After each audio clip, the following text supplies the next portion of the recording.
programação. Agora chegou a hora do nosso Código da Cidade com a Buani. Ele até que colocou, a gente sempre conversa ali no grupo, e ele colocou, vamos falar sobre acidentes de trânsito em São Paulo. E eu estava contando aqui, viu, Abuani, sobre a minha percepção como motorista, como cidadão, né?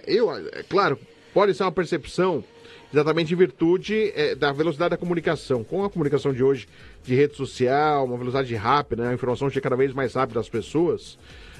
Para mim, eu tenho uma sensação de aumentar os casos de acidente de trânsito, né? Eu tô falando mais da cidade de São Paulo, o Cidadania da Cidade é voltada à informação para quem mora aqui em São Paulo, mas claro, abrindo também e sendo aí abrangente ao Brasil, mas a minha sensação é que os casos vêm aumentando aí de acidente de trânsito, e principalmente o que eu citei também sobre dirigir alcoolizado, né? Isso que quando surgiu exatamente a operação, né? Exatamente a lei seca, existia um rigor muito maior de operações sendo feitas aí por toda São Paulo. Eu sei que desprende pessoas, custo, não é simples assim, né? Parece só colocar a pessoa na rua policial e fazer a operação, colocar aí guincho para guinchar carro, moto. A gente sabe tudo que envolve aí uma operação como essa por toda São Paulo. Mas eu achava a fiscalização muito mais combativa, muito mais forte, tanto que tinha muito receio das pessoas. E tinha mais aquela atitude da pessoa estar com uma outra que não bebeu, ou ir de carro de aplicativo para evitar ser pego em blitz. Hoje eu não estou vendo mais essa preocupação, eu vejo muita gente tá bebendo e tá pegando o carro normalmente, falando, é só um golinho, é só um copinho, eu me sinto bem e tal, e a gente vê que não é assim. E outro caso também que a gente tem visto, muita gente sem carteira de habilitação. Se tem o caso da Radial Leste, do Porsche que invadiu a pista contrária, o cara pegou um carro emprestado, o Porsche não era nem dele, sem carteira de habilitação, e tinha bebido, causou acidente, invadiu a pista contrária, acertou o motorista do Siena, que estava trabalhando, só que o motorista do Siena também não tinha habilitação. Então os dois não tinham habilitação, estavam trafegando na madrugada na Radial Leste. Mas aí você vai pegar os números, e desculpa essa abertura um pouquinho mais longa, mas só para o pessoal entender nosso tema. Se a gente for pegar os números, segundo o Infociga do Detran, números consolidados até março de 2026, houve uma redução em relação aí à violência e mortes no trânsito. No estado, caíram 10,4% no primeiro bimestre de 2026, em comparação ao mesmo período de 2025. Acidente com vítimas também houve uma queda, 5,6%. Houve uma redução também entre os ciclistas, com quase 47% menos de fatalidades entre os ciclistas. Cada vez mais a gente vê as pessoas utilizando a bicicleta para se locomover em São Paulo. A cidade de São Paulo acompanhou a tendência, com uma queda de 4,4% nas mortes do trânsito no início deste ano. No Brasil, se a gente pensar em relação à polícia rodoviária, aí existe um balanço não tão positivo assim. Houve um aumento de 38% de mortes entre dezembro e janeiro de 26, foi o último balanço, em rodovias federais, comparado ao ano anterior, totalizando aí 109 óbitos em uma semana só. E o ponto de atenção maior, estados como Minas Gerais continuam liderando o ranking de acidentes em estradas federais. Então, realmente, aqui em São Paulo, estado e cidade, houve uma diminuição. Aqui no Brasil, pensando em estradas federais, houve aí até um número importante e negativo, infelizmente, sobre mortes. Abuani, bom dia para você, muito obrigado. Eu sei que o tema acidente de trânsito é abrangente, mas quando a gente fala em acidente de trânsito, a gente pensa nas fatalidades, nesses casos noticiados que a gente tem visto aqui. E no final de semana, o que a gente viu de casos alcoolizado, um alcoolizado acertou dois PMs, dois motos da PM. O alcoolizado da Porsche também teve esse problema. Então eu queria que você falasse um pouquinho aí, meu caro Abuani, a respeito de tudo isso aí que você tem acompanhado e sobre esse tema de hoje. Bom dia para você. Bom dia, Fred. Bom dia, equipe da Guardiã da Notícia. Quero também aproveitar aqui para dar um bom dia para nossa grande amiga e repórter Gabi Tricânico e falar, né, acidente de trânsito no Brasil não é não é novidade, né, Fred? É uma rotina que acontece todos os dias, diariamente. Essa estatística nos deu também, né, que a redação levantou, que 817 pessoas vieram a óbitos em acidente de trânsito. Em apenas 2 meses, 817 vítimas fatais em acidente de trânsito em apenas 2 meses. É um número inadmissível. Mesmo que tenha caído em 10%, é inadmissível 817 óbitos em apenas 2 meses no estado de São Paulo, né? Então é um número alarmante. Esses últimos dias, nós, como você mesmo comentou, nós acompanhamos acidentes gravíssimos com vítimas fatais envolvendo crianças, né? Foi o caso de Diadema, aquele condutor que perdeu a direção e atropelou 2 crianças brincando na calçada, né? Vieram a óbito. É triste demais ver tudo isso. E aí a gente começa a pensar, Fred, o que está errado, né? O porquê os motoristas não têm essa consciência de dirigir com segurança, dirigir defensivamente, dirigir com responsabilidade, né? Porque dirigir um veículo não é simplesmente a questão mecânica de colocar a primeira marcha, a segunda, a quarta, acelerar e sair matando gente em via pública, né? Existem consequências. Aí eu pergunto, será que esses condutores conhecem as consequências? Sabem as consequências que acabou com a vida da família da vítima e acabou com a sua vida? Né? Nós temos que pensar dessa forma. Então, o que eu começo a enxergar? Primeiro, não adianta eu enrijecer leis, porque, veja só, 2017 nós tivemos uma legislação mais dura quanto à pessoa que dirige alcoolizado, que mata outra pessoa. A pena aumentou, a pena que era de 2 a 4 anos, que era o homicídio, né, ou melhor, praticar homicídio culposo na direção do veículo automotor, de 2 a 4 anos, 4 anos, nem para cadeia você vai. Nem para cadeia você vai. Né? Agora, a lei enrijeceu se essa pessoa estiver alcoolizada. Matar alguém alcoolizado no trânsito, a pena é de 2 a 5 anos. Né? E de pena de reclusão. É inafiançável. Você vai ser preso, né, em flagrante. Então, quer dizer, a gente tem que levar aos condutores informação, educação de trânsito. Não adianta eu simplesmente enrijecer as leis. Você vê, os acidentes continuam. Em 2017, houve enrijecimento da lei quanto à vítima fatal em acidente de trânsito, né, com pena de reclusão, regime fechado, crime inafiançável, e mesmo assim nada muda. Aí eu pergunto, será que não é falta de informação, falta de educação de trânsito, mudança de comportamento no trânsito? Porque o que acontece também? As pessoas que nós vimos recentemente nos acidentes também não estavam habilitadas, né? Pessoas não habilitadas. O governo federal acaba de derrubar o preço da habilitação, recentemente, em dezembro passado, né? E nada disso mudou. Então, o que acontece? Não é flexibilizar a legislação, não é questão de diminuir preço, não é questão de enrijecer as leis ásperas. Falta, no meu ponto de vista, Fred, educação de trânsito, mudança de comportamento e fiscalização. Não adianta eu fiscalizar se eu não informar o condutor que aquela atitude dele vai gerar tal problema. Por exemplo, lá no artigo 165 do CTB, né, dirigir sob influência de álcool ou sob efeito de substância psicoativa. Né? Desculpa, álcool ou droga. Infração gravíssima 10 vezes, quase 3 mil a multa. Suspensão da CNH por 1 ano. Se ele for reincidente, dobra o valor da multa. Vai para quase 6 mil reais essa multa. Né? E a CNH dele suspensa por 1 ano. Se essa pessoa que dirigiu alcoolizado matar alguém, de pena de crime de trânsito, de 2 a 4 anos. Se tiver alcoolizado, de 5 a 8 anos, em regime fechado. E muitas vezes, né, o que nós ouvimos na rua, né, Fred? Ah, mas só foi um pouquinho, nem bebi. Realmente existe uma tolerância de 0,4 até 0,4 decigramas, que não é infração de trânsito, de álcool por litro de sangue. Porém, o que equivale a isso? Aproximadamente 1 copinho americano de cerveja. E dependendo da pessoa, pode acusar. Então, ninguém toma um copinho americano de cerveja. E se você tomar uma latinha, você já pode ir para a cadeia. né? Já pode ir para a cadeia porque vai ultrapassar os 6 decigramas. Você vai ser preso e vai ficar em regime fechado, crime inafiançável, e você vai ter que constituir um advogado para tentar entrar com um alvará de soltura para você responder em liberdade, podendo voltar para a cadeia. Então, a coisa é muito séria. Agora, qual é o problema?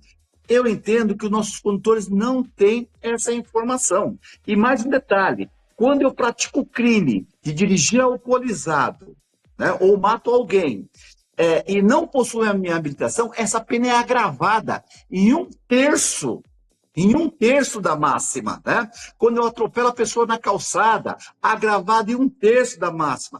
Ou eu deixo de socorrer, fujo, agrava a penalidade também da pessoa. E lembrando, né, Fred, que quando eu presto socorro, porque acidentes podem acontecer, mas quando eu presto socorro à vítima, eu não posso ser preso em flagrante e não vou ter a obrigatoriedade de afiançar crime nenhum. Eu respondo em liberdade. Então, o fato de socorrer a vítima me exclui do flagrante do crime. Então, são muitas informações que os condutores têm que ter para poder entender o processo como um todo e ter consciência do que pode acontecer. E outra, dirigir alcoolizado, Fred, não é de hoje, né? Não combina. Não combina. E não é só não combinar, os condutores têm que entender qual é a consequência que isso pode gerar para ele, né, Fred? Isso está me assustando um pouquinho, né, Abone, em relação ao alcoolizado, porque é aquilo que eu falei, a lei seca quando surgiu, tinha blitz a tudo quanto a torto e a direito, em todas as zonas de São Paulo. E a minha sensação também é que isso diminuiu bastante a fiscalização, principalmente, a gente até sabe alguns pontos que já sempre tem, né, onde tem fiscalização. Então a pessoa que quer fazer o errado, sabe até onde cortar o caminho para escapar, né? Então, infelizmente, acontece isso. Né? Não vamos falar que isso não existe, que existe sim, infelizmente. Até porque há indicação, quem usa aplicativo de trânsito, né? Esses aplicativos para saber monitorar o trânsito, tem um aviso lá, blitz no caminho, um monte de policialzinho, o cara já sabe que é blitz, então o cara tem condição até de tentar escapar. Às vezes não escapa, né? E é importante essa fiscalização. Mas eu senti também que deu uma afrouxada também, Abone. Claro, o motorista tem que fazer a sua parte. Ele não tem. Beber não tinha que nem pegar não tinha que dirigir. Tem que chamar um amigo, pega o aplicativo, um carro de aplicativo e vai embora para casa. Mas eu acho que também deu uma afrouxada, porque quando aquele início teve, Abone, nós tivemos casos de pessoas importantes. Eu tive mesmo um amigo que trabalha na área da comunicação. E a gente, quando trabalha na comunicação, a gente ganha um sobrenome, né? Fred da Guardiã Notícia, né? A gente ganha um sobrenome, né? Então, as pessoas estavam tendo aí a sua visibilidade marcada por, fulano de tal da rádio tal, foi pego em blitz. Aliás, a pessoa tentou fugir da blitz, inclusive. Foi essa pessoa que eu estou citando, esse caso que teve célebre nesse começo da lei. A pessoa tentou fugir da blitz aqui nos Jardins, aqui. E aí, a pessoa foi até mandada embora do emprego, perdeu o emprego. Porque a gente tem que dar exemplo também, né? Então eu achei que deu uma afrouxada também, Abone. Assim, os casos podem até ter diminuído o número de casos de mortes, mas tem muitas mortes ainda, é um absurdo, né, o número de mortes. Mas eu achei que também a fiscalização deu uma afrouxada, viu, Abone? Não, perfeito, Fred. Realmente afrouxou. Mas qual foi o que motivou essa redução de blitz? Antigamente, quando nós tínhamos o Comando de Policiamento de Trânsito, o CPTRAN, eram 4 batalhões de trânsito. Cada batalhão com várias companhias. Batalhão com 3 companhias, com 6 companhias. Então, eram 4 batalhões. Hoje se resume a um único batalhão de trânsito, Fred. Então, quer dizer, o que os 4 faziam, um único batalhão de trânsito não vai conseguir fazer na mesma proporção. É natural. Né? Então, infelizmente, foi fechado 3 batalhões de trânsito. Né? Lógico, já tem um tempo, mas é natural que realmente diminua a fiscalização de trânsito. Né? Então, quer dizer, quando não tem fiscalização, a sensação é de impunidade. Eu vou fazer que ninguém vai pegar. Todo dia nós temos blitz de álcool em via pública por esse batalhão. Mas a nossa cidade, com uma população de mais de 12 milhões de habitantes, a fiscalização é por amostra. Né? Dificilmente eu vou ser parado. E isso leva a sensação do condutor de impunidade. de impunidade. Ele não conhece a legislação, ele não sabe quais as consequências e não tem uma fiscalização adequada. Então, qual é a consequência? O que nós estamos vendo hoje em dia. Vítimas fatais, condutores dirigindo sem possuir habilitação, dirigindo alcoolizado, infrações de trânsito, que é uma rotina, né, na nossa cidade, no nosso estado, né? Infelizmente, tinha que investir em fiscalização. Educação primeiro e fiscalizar o que ensinou. Casos de motos, né? Apesar da queda, por exemplo, acumulado do ano de janeiro a fevereiro de 2026, 364 óbitos, Abuane. É um número muito gritante e a gente sempre registra o trânsito aqui em São Paulo, no programa, e quando vai citar as ocorrências de acidentes, de 10, 8 são casos envolvendo motociclistas. Motociclista que cai na via, motociclista que entra em choque com carro, motociclista que entra em choque com ônibus, com caminhão. A gente está vendo cada vez mais aí, nesse negócio da entrega, da velocidade, não pode perder tempo, está ganhando aí por minuto, por entrega, não respeitando a lei de trânsito, farol vermelho para alguns motociclistas não existe mais. A gente está vendo na luz do dia, não é à noite, na madrugada com medo de assalto. À luz do dia, você vai atravessar a rua, você tem que olhar mesmo se não tem nenhuma moto para você não ser atropelado, né? E um carro passando aí na travessia ali, atravessando a rua, não possa estar acertando uma moto. Então, acho que esse é um número também, esse trabalho, por mais que aqui em São Paulo nós fizemos aí a faixa azul, na 23 de maio, uma parte da Radial Leste, alguns pontos importantes de vias de velocidade aqui em São Paulo, né, de muitos carros, que de certa maneira vem aí ajudando a contribuir para esse número dessa queda, mas mesmo assim é um número muito alto, né, Boi? Não, Fred, 374 vítimas fatais, sendo essas motociclistas em apenas 2 meses, né? É muita coisa, né? É muita coisa. Sempre soubemos que realmente, né, os acidentes de trânsito são liderados pelos motociclistas. Até porque, Fred, será que não é muita imprudência também? Né? Porque o que a gente vê em via pública é lamentável. Né? Você falou, não respeita a sinalização, não respeita semáforo, precisa de fiscalização, com muito respeito a toda a categoria dos motociclistas. Mas o que nós estamos falando é o que todos veem em via pública. E, consequentemente, toda infração de trânsito leva um risco de um acidente de trânsito. Quando eu avanço o sinal vermelho, eu estou num risco iminente de me envolver no acidente de trânsito. Quando eu excedo a velocidade acima da máxima permitida, eu estou num risco iminente de me envolver no acidente de trânsito. E toda infração, consecutivamente, gera risco de acidente de trânsito. E os motociclistas não ficam fora dessa estatística. Muito pelo contrário, lideram a estatística em acidente de trânsito. E digo mais, Fred, eu quero responsabilizar os governos que já passaram.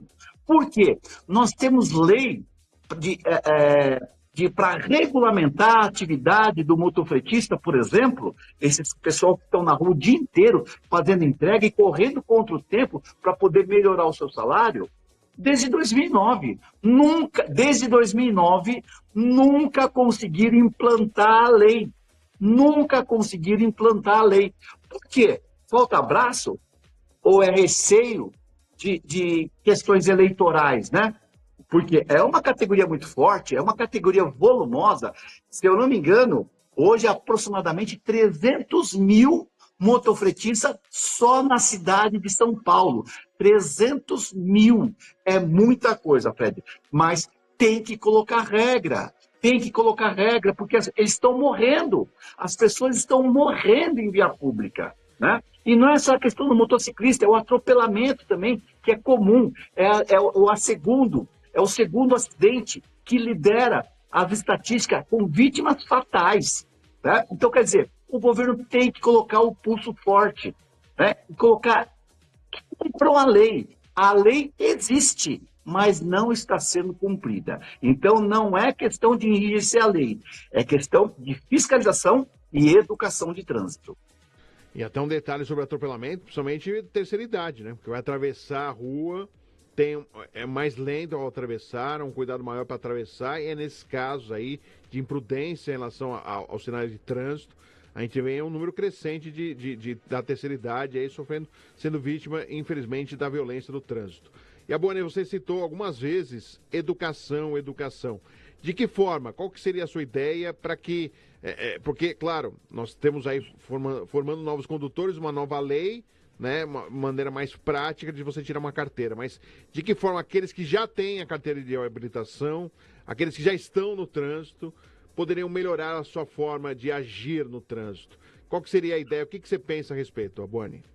O Fred tem que investir em campanhas educativas, né? O governo tem que investir em campanhas educativas. A formação dos condutores, desculpa, eu posso pensar que o Abone está retrógrado, quer dizer, ultrapassado, mas tem que ser em sala de aula, interagindo com esses condutores, mostrando situações reais. Não é numa plataforma, finge que ensino e você finge que aprende e toma sua habilitação. Né? Então, quer dizer, o processo tem que ser muito sério. Campanhas educativas, projetos de educação de trânsito, formação de condutor totalmente adequada, né? O condutor tem que estar em sala de aula, não tem jeito, ele tem que entender a legislação, ele tem que saber agir defensivamente. E isso, a direção defensiva leva essa informação para ele. A matéria de legislação de trânsito ensina a ele que se ele exceder a velocidade acima de 50% da máxima permitida, além de ter a infração de trânsito e correr um risco de acidente de trânsito, a CNH dele vai ser suspensa, podendo ser cassada, perder definitivamente a habilitação. Os condutores não entendem esse processo como um todo. Eles só ficam sabendo quando recebe a notificação do Detran para suspensão ou cassação da CNH. Né? E aí não adianta mais. Aprender na dor não adianta mais. O acidente já pode ter acontecido e a penalidade já vai ser aplicada. Então, quer dizer, o processo é muito mais amplo do que uma plataforma digital, que é o que o governo propõe. Abone, mais uma vez, muito obrigado por estar aqui com a gente. Toda quarta-feira o Código da Cidade, o Abone trazendo aí informações importantes, né, opiniões, né, e trazendo aí o Código de Trânsito Brasileiro, que é importante você que nunca abriu o livro, eu tenho certeza que você nunca abriu o livrinho, você pelo menos saber alguns detalhes. Aí o Boni, ó, segurando o Código de Trânsito Brasileiro aí, o CTB, que é um livro secreto. Muitos nunca leram uma página do CTB, só para dar uma estudada na prova teórica para você aí passar pelo Detran.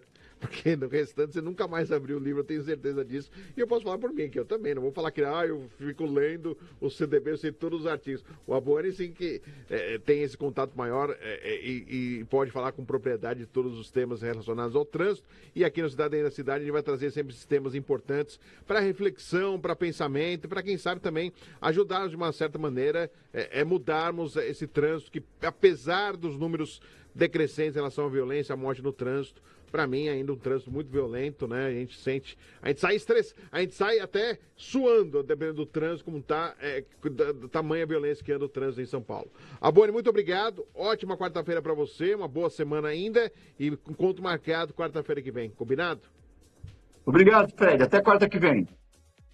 Muito obrigado, agradecendo a Abone aqui no Código da Cidade, participando aqui com a gente.